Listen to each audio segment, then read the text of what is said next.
Ngahankashi Achon Nahiki sa fighter Sugna chika kamatala mani Achaya ray chika Zakshi may liya Dalika para avuchi la regret at the leader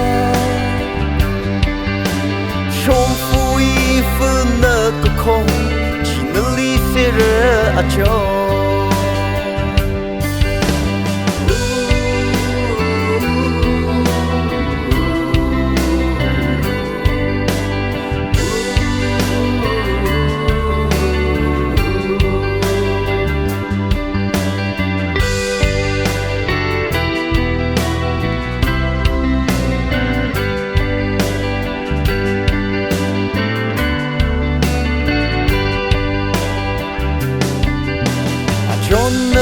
làm mất thái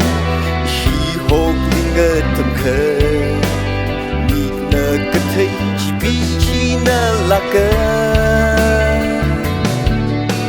chỉ li ban tâm si du nuôi thơ cơ chỉ à chụp lờ bây nuôi li thơ cơ chỉ ô à cho